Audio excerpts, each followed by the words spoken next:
Hace más o menos 8 meses estuve, como ustedes saben, visitando los estados y tuve la oportunidad de entrar a una librería. Y en esta librería, con un título que llamó mucho mi atención, y terminé comprando un libro de esos que pensé que nunca compraría. El título de este libro era Vendí mi alma en eBay. No sé si ustedes saben lo que es eBay, es una página web en internet donde la gente compra y vende cosas, un poco como cotear, ¿no? O de remate.com. Entonces este libro se llamaba Vendí mi alma en eBay. Y me llamó mucho la atención porque estaba en una librería cristiana, así que comencé a hojear el libro, terminé comprando el libro, pero el libro era escrito por un ateo de origen hindú, que era estudiante de una universidad reconocida en los Estados Unidos. ¿De qué se trataba el libro? Bueno, era un joven hindú ateo.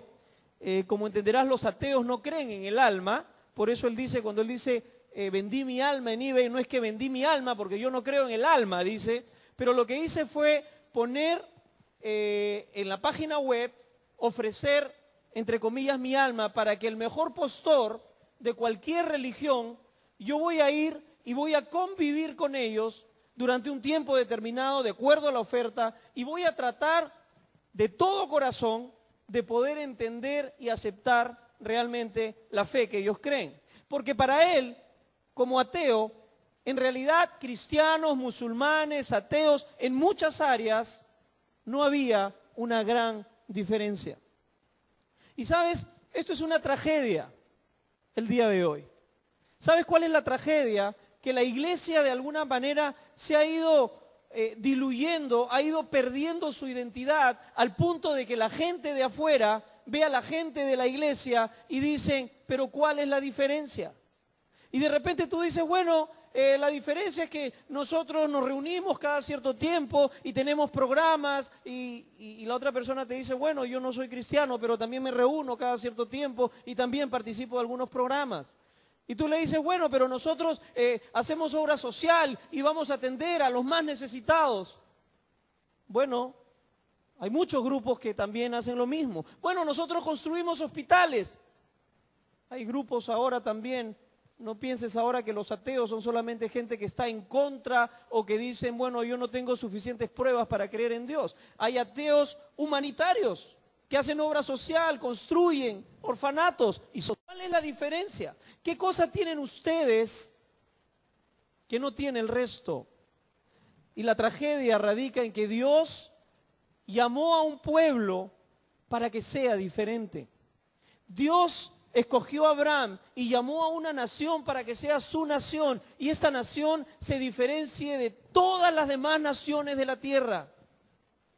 Pero la tragedia fue que esta nación que Dios llamó se mezcló tanto con las otras naciones que perdió esa identidad que Dios les quiso dar.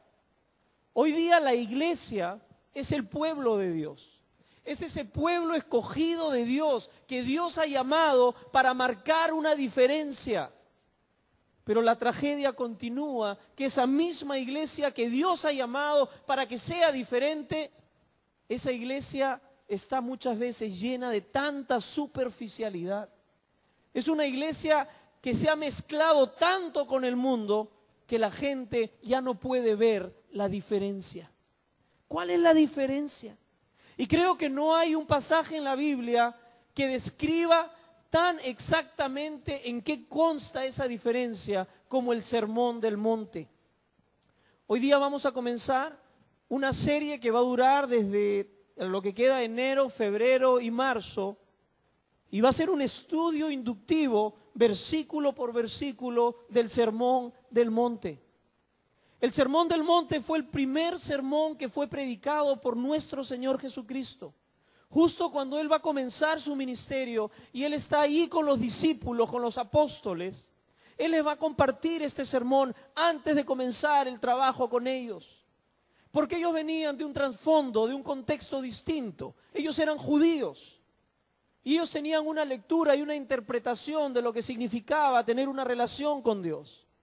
Y Jesús en el Sermón del Monte no les va a dar una lista de lo que tienen que hacer para convertirse en verdaderos cristianos, sino le va a dar una descripción de lo que es verdaderamente un cristiano. Ustedes los judíos, los religiosos, ustedes han oído así, pero yo les digo que es así. Así que yo quiero animarles a que traten de no perderse ningún domingo. Si quieres realmente entender en qué radica la diferencia, la esencia de un cristiano, no te pierdas ninguno de estos domingos, esta serie que hemos titulado Marcando la Diferencia. Así que yo quisiera que comencemos el día de hoy justamente con el principio del Sermón del Monte. Está en el libro de Mateo, en el capítulo 5, si lo pueden buscar. El Sermón del Monte va a comenzar con las conocidas bienaventuranzas. Las bienaventuranzas. Y es interesante que Jesús comienza con la descripción de la persona que es bienaventurada, porque a menos que tú no entiendas, a menos que tú no vivas los valores descritos en las bienaventuranzas, es imposible que pongas en práctica el resto del Sermón del Monte. Y a esta primera parte he querido titularle el carácter cristiano. El carácter cristiano frente a Dios. ¿Y sabes por qué yo creo que Jesús comienza con el carácter? Porque a menos que tú no cambies el corazón, a menos que tu carácter no sea correcto frente a Dios, va a ser imposible que pongas en práctica la manera de vivir de un cristiano. Tú puedes tomar la Biblia, puedes tomar los mandamientos, puedes querer comenzar a obedecerlos, pero si tu carácter y tu corazón no han sido transformados, eso es simplemente religiosidad e hipocresía. Y hay un montón de religiones, hay un montón de iglesias donde se te da una lista de lo que tienes que hacer. Y tú puedes cambiar tu conducta y puedes comenzar a vivir de acuerdo a las conductas que demanda la Biblia. Pero si tu corazón no cambia, si tu carácter no cambia, es un esfuerzo inútil. Así que, si pueden abrir sus Biblias en el libro de Mateo, capítulo 5, del versículo 1 al versículo 6. Y vamos a leer de corrido, vamos a comenzar con esos 6 primeros versículos. Cuando vio a las multitudes, subió a la ladera de una montaña y se sentó. Sus discípulos se le acercaron y tomando él la palabra, comenzó a enseñarles diciendo: dichosos los pobres en espíritu, porque el reino de los cielos les pertenece. Dichosos los que lloran, porque serán consolados. Dichosos los humildes, porque recibirán la tierra como herencia. Dichosos los que tienen hambre y sed de justicia, porque serán saciados. Vamos a orar. Padre, nos presentamos delante de ti en esta mañana, reconociendo nuestra necesidad profunda, Señor, de conocerte, nuestra necesidad profunda de aprender de ti, Señor, lo que significa verdaderamente tener un carácter conforme a tu corazón. Señor, no queremos más leyes, más requisitos.